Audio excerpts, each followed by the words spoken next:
I am Ashish Saini, this is business and technology, so let's get started. तो आज हम वापस से डिस्कस करते हैं सेम प्रोडक्ट यानी iOS या आईफोन की लिमिटेशंस को या डिसएडवांटेजेस को, आप जो कहना चाहे वो। कोई भी कितनी भी सोफिस्टिकेटेड टेक्नोलॉजी हो, लेकिन हम उसे कभी भी परफेक्ट नहीं यानी गिन पाएंगे। ऑफकोर्स इसीलिए हर साल उसमें अपग्रेडेशन आता है सॉफ्टवेयर में या हार्डवेयर में, यानी स्कोप ऑफ इंप्रूवमेंट हमेशा ही रहता है। सो लेट्स डिस्कस क्या लिमिटेशंस हैं जब आप शिफ्ट होते हैं एंड्रॉइड से iOS सिस्टम पे।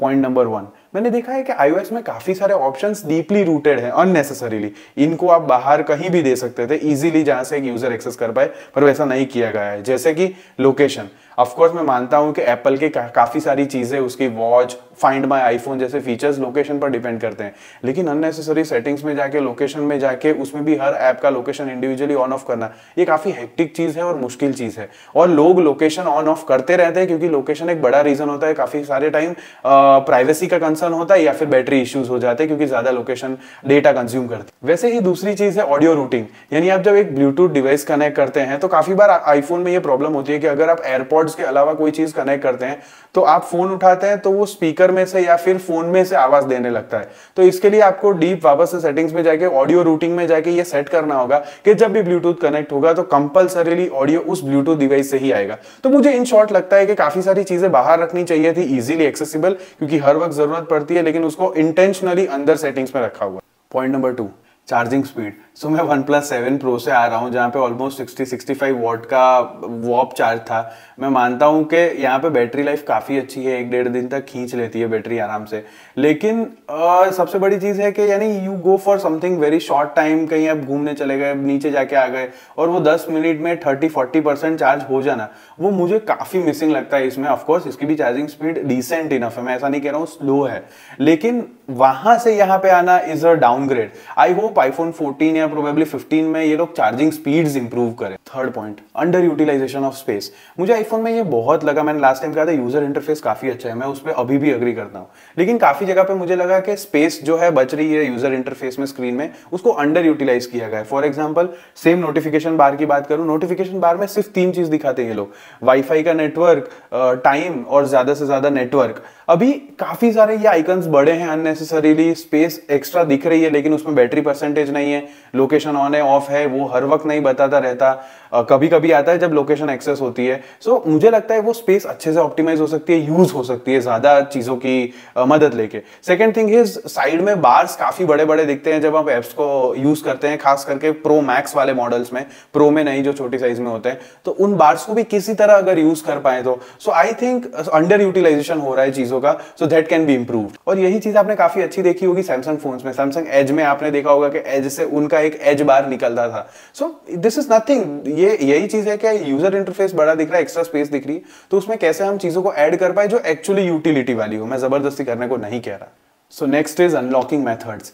सो ऑफ कोर्स फेस अनलॉक सबसे सिक्योर, सबसे फास्ट, काफी अच्छा है आईफोन में, नो डाउट अबाउट इट। इसके अलावा पासकोड तो है ही, but I seriously miss fingerprint sometimes. यानी ऐसा काफी बार होता है कि हेलमेट पहना होता है, मास्क लगा हुआ होता है, ईयरफोन्स होते हैं, सनग्लासेस होते हैं, उस वक्त अगर फोन ओपन करना है तो लिटरली इट इज इम्पॉसिबल। अगर एप्पल वॉच वगैरह साथ में है आपके, कभी कभार एयरपॉड्स भी मदद कर देते हैं। अगर आप ये सारी इकोसिस्टम में आप बंधे हुए हो तो अनलॉक करना एकदम ईजी है 100% ऑफ द टाइम। लेकिन अगर ये नहीं है और आपको फेस अनलॉक ही यूज करना पड़ रहा है तो इट इज इम्पॉसिबल। यानी व्हाट्सएप खोलना तो चैलेंज है, क्योंकि व्हाट्सएप तो आपको डायरेक्ट, अगर फेस अनलॉक नहीं हो रहा है तो डायरेक्ट पासवर्ड यूज करने का ऑप्शन भी नहीं देता, आपको 3 बार फेस अनलॉक ट्राई करना पड़ेगा, वो नहीं लॉक यानी खुलेगा नहीं, उसके बाद आपको ऑप्शन मिलेगा कि आप कैसे भी करके कीपैड से पासवर्ड एंटर कर पाओ। सो ये काफी डिफिकल्ट हो जाता है कभी कभार। सो आई थिंक फिंगरप्रिंट स्कैनर या टच आईडी पे क्या उसका कुछ अच्छा अल्टरनेटिव बिना इकोसिस्टम में एंटर हुए एप्पल को कुछ डेवलप करना चाहिए। रेस्ट्रिक्शंस इन दी कैमरा एप्लीकेशन, यानी मैं मानता हूं कि कैमरा बहुत अच्छा है, नो डाउट अबाउट इट, लेकिन काफी चीजों का मैनुअल कंट्रोल मिसिंग फील होता है कभी कभार। जैसे कि मुझे कभी इंटेंशनली मैक्रो मोड ऑन करना है, यानी नजदीक से फोटो खींचने वाला मोड ऑन करना है, ठीक है, लेकिन मुझे दूर खड़े रह के, क्योंकि मुझे एक ब्लरी इफेक्ट चाहिए उस ऑब्जेक्ट का, तो वो मैं नहीं कर सकता। वो अपने आप फोन अपने आप डिसाइड करेगा कि उसे कब मैक्रो कैमरा ऑन करना है नहीं करना है, यानी फोन हावी हो रहा है भाई। कभी कभार मैं चाहता हूं कि मुझे वीडियो में स्टेबिलाईजेशन नहीं चाहिए, यानी आई लिटरली वांट कि मुझे वीडियो शेकी चाहिए, मुझे शायद कभी नेचुरल लुक चाहिए एक के मूवमेंट का वगैरह वगैरह, वो मैं नहीं कर सकता क्योंकि एप्पल ने डिसाइड कर लिया है कि इस कैमरा में, इस एनवायरनमेंट में वो लोग स्टेबिलाईजेशन देंगे ही देंगे, तो फिर आप कुछ मैन्युअली एडजस्ट नहीं कर सकते, वो स्टेबिलाइज्ड होके ही आएगा वीडियो आपका। Front camera 100% there is scope of improvement, मैं ऐसा नहीं कह रहा हूँ, काफ़ी डिटेल्ड है, काफ़ी अच्छा है, लेकिन स्कोप ऑफ इंप्रूवमेंट 100% है। मेगापिक्सल काउंट्स में है, फोकस में है, सो ये चीज़ों पे आई थिंक फ्रंट कैम में तो काफ़ी सारा वर्क करने की ज़रूरत है, तो वो हो ही सकता है। नेक्स्ट पॉइंट इज एप्पल के बहुत सारे प्रोडक्ट्स कभी कभार तो इंटिमिडेट करते हैं, फोर्स करते हैं आपको उनके प्रोडक्ट्स यूज करने के लिए। सो फॉर एग्जांपल आपको पता होगा एंड्रॉइड में बरसों से हम कॉल अनाउंसमेंट नाम का फीचर यूज करते हैं, यानी जब फोन पॉकेट में है, बैग में पड़ा है, किसी का फोन आता है तो कॉल अनाउंस होना चाहिए, राइट? यानी ऐसा कहना चाहिए कि XYZ से आपको कॉल आ रहा है या नोटिफिकेशन आ रहा है। दिस इज प्रोबेबली 5 साल पहले से यूज कर रहा हूं मैं फीचर, ये फीचर इस फोन में भी है, लेकिन आपको अगर ये फीचर यूज करना है तो आपको आइदर एप्पल के एयरपॉड्स कनेक्ट करने होंगे या एप्पल के बीट्स के हेडफोन्स कनेक्ट करने होंगे। सो ये सारी चीजें हैं, अगर आपको ये नहीं करना है तो आपको कॉल राउटिंग करना पड़ेगा, और वो भी एकदम कंसिस्टेंटली काम नहीं करेगा। सो ये एक चीज है। इसके अलावा सॉफ्टवेयर में भी एप्पल म्यूजिक आपको हर वक्त रेकमेंड किया जाएगा। अब मैं पिछले 7-8 सालों से यूट्यूब म्यूजिक यूज कर रहा हूँ, तो मुझे उसके रिकमेंडेशंस काफी बेहतर आते हैं in compare to Apple Music, लेकिन नहीं, वो आपको काफी बार रिकमेंडेशन आया करेगा। गूगल मैप्स के जगह पे एप्पल मैप्स का यूज करने का भी इंटिमिडेशन आया होगा। यानी आई अंडरस्टैंड एप्पल कि आप चाहते हो कि अपने यूजर्स, आपके यूजर्स सारी इकोसिस्टम में आ जाए तो अच्छे से यूज कर पाए। आई अग्री, और slowly and gradually every user will try once and then, लेकिन आई थिंक इंटिमिडेशन ज्यादा हो जाता है कभी कभार, और उन फीचर्स को जो नॉन एप्पल प्रोडक्ट्स के साथ आते हैं उनको रेस्ट्रिक्ट कर देना वो थोड़ा ज्यादा हो जाता है कभी कभार, but that's okay, we understand. Next point is monopolistic environment.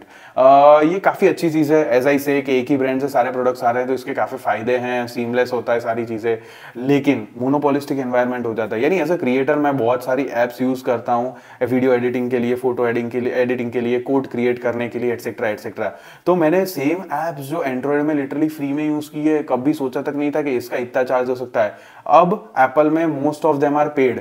So whenever you are like about to buy an Apple iPhone, याद रखिए कि आपको काफी सारी एप्स ऐसी होगी जो आपने यूज की होगी, जिनकी आपको आदत होगी, जिन पे शायद आपने एक प्लेटफॉर्म क्रिएट किया होगा, और वही ऐप अब इसमें पेड होगी। सो आपको पे करना पड़ेगा, और इसमें कोई भी क्रैक वर्जन या आउट ऑफ द वे जाके आप जैसे एंड्रॉइड में कर सकते थे वैसा कुछ नहीं कर पाओगे। So make sure you are ready to spend. Of course आपको वर्दी फील होगा, लेकिन that is the choice that you have. ऐसा ही सेम एग्जांपल है, I was surprised to see this कि अगर आपको एप्पल में रिंगटोन सेट करनी है तो it is very very difficult. आपको आईट्यून्स से कनेक्ट करना पड़ेगा, एटसेट्रा एटसेट्रा। अगर आपको इजीली करना है तो आईट्यून्स के स्टोर में जाइए, फोन में ही, वहां से आपको 15 से 20 रुपए पर रिंगटोन चार्ज हो रहा है। So I understand it is a very nominal, but it is a thing जो आपको ध्यान रखनी है, ऑफ कोर्स, क्योंकि आप एक नई इकोसिस्टम में जा रहे हैं। तो what are the additional expenses जो आपको इनकर करने पड़ेंगे। Last but not the list which is settings. तो सेटिंग्स मेन्यू एप्पल का काफी अच्छा है वैसे तो देखने जाए तो, लेकिन एंड्रॉइड से ये काफी अलग है, और मुझे लगता है काफी जगह पे ये इलॉजिकल हो जाता है। जैसे कि उस एप्लीकेशन की सेटिंग्स उस एप्लीकेशन के अंदर नहीं होगी। यानी अगर आप कैमरा में जाते हैं तो वहां पे कोई सेटिंग्स जैसा नहीं दिखेगा। आपको अगर कैमरा का सेटिंग एक्सेस करना है तो आपको आईफोन का जो एप्स, पूरा आईफोन का सेटिंग होगा, उसमें जाके कैमरा में जाके तब जाके आप उसके सेटिंग्स को चेंज कर सकते हो।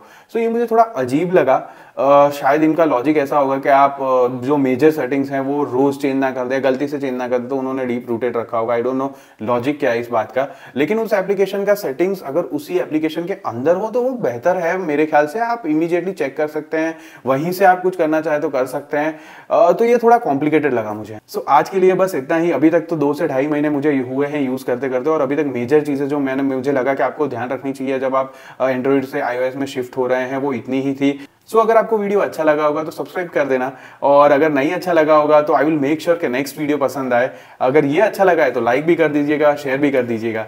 सो till then, thank you, take care, bye bye, signing of.